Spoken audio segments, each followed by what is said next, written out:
Reincarnation of strongest एक्सोसिस्ट के episode 8 की starting में हम लोग अम्मू को देखते हैं। वो बाकी सबसे कहती है कि समर ब्रेक कल से शुरू होने वाले हैं, क्या तुम सभी लोग अपने घर जाओगे। तो सेका कहते हैं कि मुझे एक अर्जेंट रिक्वेस्ट मिली है कि मैं ऑस्ट्रेलिया जाकर ड्रैगन्स को इन्वेस्टिगेट करूं। ये सुनकर अम्मू कहते हैं कि तुम क्यों जा रहे हो।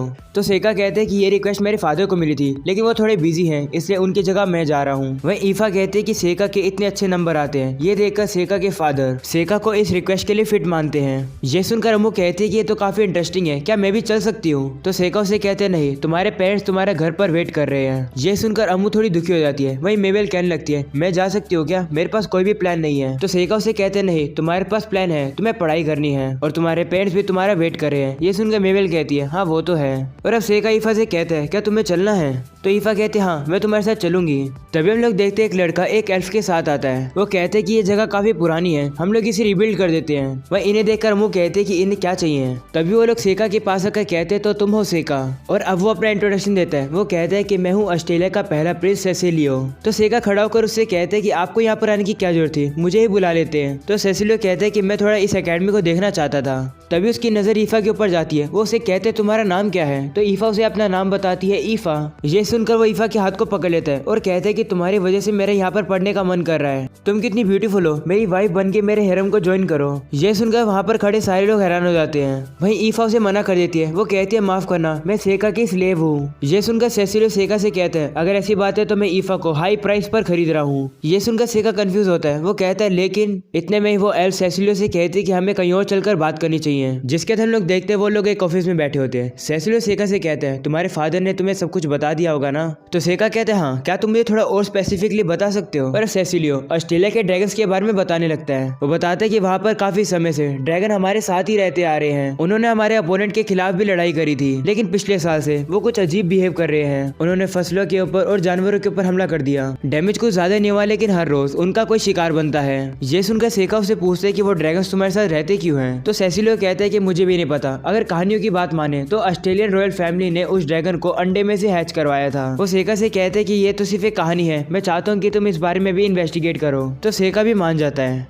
और अब अगले सीन में हम लोग देखते हैं सेका जब जा रहा होता है तो अम्मू और मेबेल उसे झाड़ी के पीछे खींच लेते हैं और सेका से कहते हैं कि वहाँ पर क्या क्या हुआ हमें सब बताओ। तो सेका भी उन्हें सब कुछ बता देता है। अम्मू सेका से कहने लगती है तुम ये तो नहीं सोच रहे हो ना कि तुम ईफा को उसके हवाले कर दोगे। तो सेका कहते हैं कि मैं ऐसा नहीं सोच रहा हूँ, अगर ईफा चाहती है तो वो जा सकती है। तो अम्मू कहते हैं कि वो ऐसा कुछ भी नहीं चाहती है और उसके सामने इस बारे में बात मत करना, वो दुखी हो जाएगी। ये सुनकर सेका थोड़ा कंफ्यूज हो जाता है। वो कहता है ठीक है। और अब 2 दिन बाद हम लोग देखते हैं सेका और ईफा ऑस्ट्रेलिया के लिए निकल जाते हैं। वहीं सेका की तो मोशन सिकनेस की वजह से काफी बुरी हालत है। सेका कहते हैं मुझे ठीक होना होगा क्योंकि काफी कम चांसेस मिलते हैं दूसरी कंट्री को देखने का। और अब बीफा बताती है कि यहाँ पर आने से पहले प्रिंस सेसिलियो ने मुझे उनकी कैरेज में आने के लिए इनवाइट किया था, लेकिन मैंने उन्हें मना कर दिया। मुझे लगता है कि वो बस मजाक कर रहे थे कि मैं उनकी हैरम को ज्वाइन करूँ। तो सेका कहते हैं मुझे नहीं लगता वो मजाक कर रहा है। और अब 9 दिन बाद हम लोग देखते हैं वो लोग अपने डेस्टिनेशन ऑस्ट्रेलिया की कैपिटल में पहुंच जाते हैं। ईफा बाहर आकर कहते हैं कि ये कितनी अच्छी जगह है। वहीं सेसिलियो कहते हैं जगह तो अच्छी है, लेकिन जब से ड्रैगन अजीब बिहेव कर रहे हैं लोग डर रहे हैं और ट्रेड करनी मुश्किल हो गई है। जिसके सेका को आसमान में एक ड्रैगन दिखाई देता है। तो सेसिलियो से बताते हैं कि ये ग्रेटर ड्रैगन है और इसने हाल ही में यहाँ पर आना शुरू किया है। जिसके बाद ड्रैगन उनके काफी ज्यादा पास से जाता है। इतने में ही हम लोग एक बंदे को देखते हैं जो कि लावा टाइगर को समन कर देता है और अब वो टाइगर ड्रैगन के ऊपर हमला कर देता है। ड्रैगन भी उस टाइगर के अटैक को डॉज कर लेता है और अब वो वहां से काफी दूर चला जाता है। जिसके बाद टाइगर काफी गुस्से में ईफा की तरफ देखने लगता है और अब वो काफी गुस्से में ईफा के ऊपर हमला कर देता है। ईफा भी डर जाती है और वो कुछ भी नहीं करती है। तभी सेका भी ये देख लेता है और वो एक जूत्सु का यूज करके उस टाइगर को वही रोक देता है, लेकिन वो टाइगर सेका के अटैक को पिघलाकर सेका के ऊपर हमला करने जा रहा होता है। सेका भी उसे लड़ने के लिए तैयार होता है। इतने में कोई पीछे से उस टाइगर को रोक लेता है और उसको रोकने वाला उसका मास्टर होता है जिसने कि उसे समन किया है। और अब वो समनर अपने टाइगर को वापस बुला लेता है। तभी सेसिलियस के पास आकर कहते हैं जैक तुम ये क्या कर रहे हो, तुम हमारे गेस्ट को चोट पहुंचाने वाले थे। तो जैक कहता है जो मुझे करना था मैंने कर दिया, तुम्हारे जाने के बाद ड्रैगन चेंज हो गया है, उन्होंने अब गुस्से में लोगों के ऊपर हमला करना शुरू कर दिया है और तुमने खुद ही देख लिया होगा वो तुम्हारे पर भी हमला करने वाले थे। और सेका सेसिलियस से पूछता है कि ये बंदा कौन है। तो बताते हैं कि ये जैक है और जिस मर्सनरी बैंड को मैंने हायर किया है उसका ये लीडर है। और अब सेसिलियस जैक को सेका के बारे में बताता है कि सेका यहाँ यहाँ पर ड्रैगन इन्वेस्टिगेट करने आया है। ये सुनकर जेड कहते हैं कि ये तो बच्चा है और ये ड्रैगन को इन्वेस्टिगेट करने में हेल्प करेगा। वहीं सेका प्रिंस से पूछता है कि तुमने इन मर्सनरीज को हायर क्यों किया, तो बताता है कि ड्रैगन्स को हंट करने के लिए यही एक ऑप्शन है, इस प्रॉब्लम को सोल्व करने के लिए। तुमने खुद ही देखा ये ड्रैगन्स को हरा सकते हैं। जेड का टाइगर ने उस ड्रैगन को कैसे भगा दिया। तो सेका उसे कहते हैं एक बार दोबारा सोच लो, हो सकता है कि ड्रैगन इस जगह को छोड़कर दूसरी किसी कंट्री के ऊपर हमला करने लगे। तभी जेड वहां पर आकर सेका से कहते हैं तुम अभी बच्चे हो, तुम्हें बीच में नहीं आना चाहिए।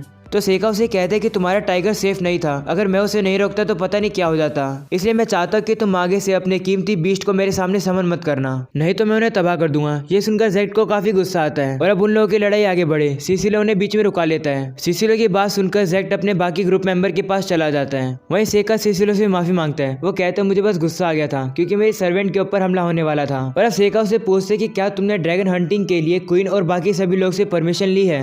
तो सिसिलो कहने लगता है नहीं तो सेका उसे कहते हैं कि ड्रैगन इस कंट्री के सिंबल है, तुम्हें बाकी सबकी परमिशन चाहिए होगी। तो सिसिलो सेका से कहते हैं कि ये मेरा जजमेंट है, सभी लोग समझेंगे और तुम हमारी कंट्री के अफेयर के बारे में कुछ भी मत बोलो। ये सुनकर सेका उसे माफी मांगता है, जिसके बाद सेका ईफा के पास जाकर कहता है तुमने अपने आप को बचाने के लिए मैजिक का यूज क्यों नहीं किया। तो ईफा कहती है मैं डर गई थी।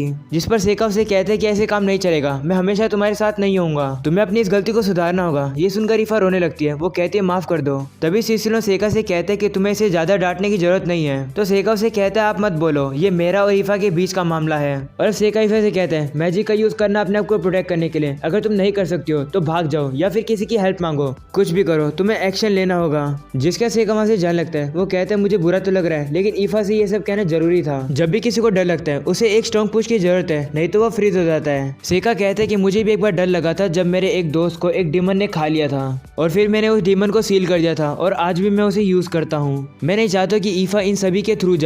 और अब अगले दिन हम लोग देखते हैं वो लोग लाइब्रेरी में जाते हैं ड्रैगन्स के बारे में इन्फॉर्मेशन निकालने के लिए। वहीं ईफा सारी बुक को ले आती है जो कि लिस्ट में लिखी होती है। जिसके साथ हम लोग सेका को देखते हैं जो कि बुक में लिखी हुई एंशिएंट लैंग्वेज को पढ़ रहा होता है। वो पढ़ता है कि अब से 150 साल पहले भी ऐसा कुछ हुआ था। कहानी कहती है कि क्वीन ने ऑस्ट्रेलिया ड्रैगन को अंडे से हैच कराया था, लेकिन किसी को नहीं पता कि ये झूठ है या फिर सच। हमें सिर्फ इतना पता है कि ड्रैगन्स यहाँ के लोगों के साथ रहते हैं। और अब एक दिन एक फीमेल ड्रैगन यहाँ पर आई, जिसके कारण से मेल और फीमेल दोनों एक साथ माउंटेन में रहने लगे। और ठीक उसके 50 साल बाद वो लोग अजीब बिहेव करने लगे।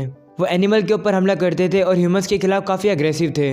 ये सुनकर ईफा कहती है वो लोग तो अभी भी यही कर रहे हैं, आखिरकार ये ऐसा करते क्यों हैं। तो सेका बताता है क्योंकि उनका एक बच्चा था और शायद से वो ड्रैगन एनिमल्स को मार के अपने बच्चे को खिलाते थे। ये सुनकर ईफा पूछती है तो उन बेबीज का क्या हुआ। तो सेका बताते है कि जब वो बड़े हो जाते हैं तो वो अपने नेस्ट को छोड़कर चले जाते हैं और अब 50 साल बाद बूढ़े होने के कारण वो फीमेल ड्रैगन मर जाती है। ये सुनकर ईफा कहती है इसका मतलब एक ही ड्रैगन बचा जो कि है मेल। और अब सेका कहते हैं कि मैं माउंटेन में जाऊंगा और खुद से जाकर वहां जाके इन्वेस्टिगेशन करूंगा। ये सुनकर ईफा काफी ज्यादा शौक हो जाती है। वो कहती है वहां पर काफी ज्यादा ड्रैगन है, ये काफी ज्यादा रिस्की है। तो सेका कहते हैं मैं लड़ूंगा नहीं, अगर वो मुझे देख लेंगे तो मैं वहां से भाग जाऊंगा। ये सुनकर ईफा कहती है अगर ऐसी बात है तो मैं भी चलूंगी। तो सेका उसे कहते नहीं तुम यहीं पर रुको, ये काफी खतरनाक है। तो ईफा भी मान जाती है। और अब रात में हम लोग देखते हैं ईफा सेका के पास आती है। वो कहते कि एक मेड उसके रूम में आई थी और कह रही थी कि प्रिंस सिसिलियो उसको बुला रहा है। और अब ईफा सेका से कहती है मुझे क्या करना चाहिए। तो सेका उसे कहते तुम्हें जाने की जरूरत नहीं है, मैं कल उसे समझा दूंगा। ये सुनकर ईफा अभी भी थोड़ी सी डर रही होती है। तो सेका उसे कहता है क्या तुम्हें अपने रूम में अकेले सोने में डर लग रहा है। जिस पर ईफा कहती है हाँ। और अब अगली सीन में हम लोग देखते हैं सेका उसे अपने रूम में ले आता है और कहते हैं कि तुम ये बेड ले सकती हो।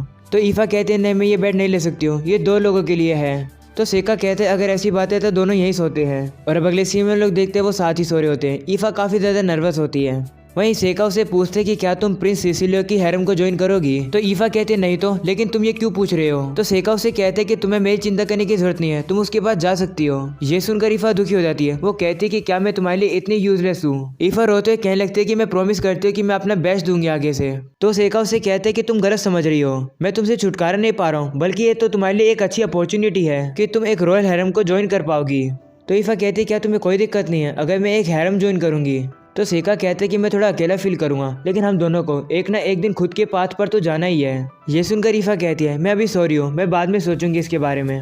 और अब सेका भी उसे गुड नाइट करके सो जाता है। यार ईफा क्या उसे देखे नहीं जाते, क्या कर रहा है तू सेका।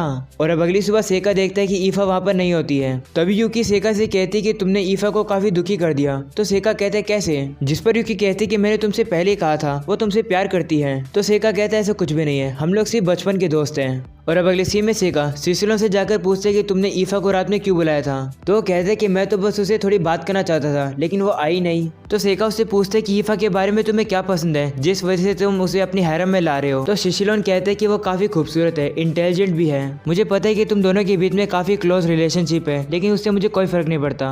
तो सेका उसे कहते कि हम दोनों रिलेशनशिप में नहीं है और अगर ईफा का मन होएगा तो वो तुम्हारे हैरम को ज्वाइन कर लेगी। और सेका उसे बताते कि मैं ड्रैगन के माउंटेन पर जा रहा हूँ। ये सुनकर सिसिलोन कहते कि वहाँ तो काफी खतरा है। तो सेका उसे कहते हैं चिंता मत करो, मैं ठीक रहूंगा। तो सिसिलोन कहते हैं ठीक है, अपना ख्याल रखना। और अब सिसिलोन सोचते हैं कि सेका को वापस आने में थोड़े दिन लग सकते हैं, मैं उसी का यूज कर लूंगा। उसे देखकर रयाकू सोचते हैं कि क्या ये कोई अजीब हरकतें करने वाला है। और अब अगले सीन में हम लोग देखते हैं सेका जा रहा होता है। ईफा उसे कहती है कि अपना ख्याल रखना। सेका भी वहाँ से चला जाता है ये कहकर कि मैं ठीक रहूंगा।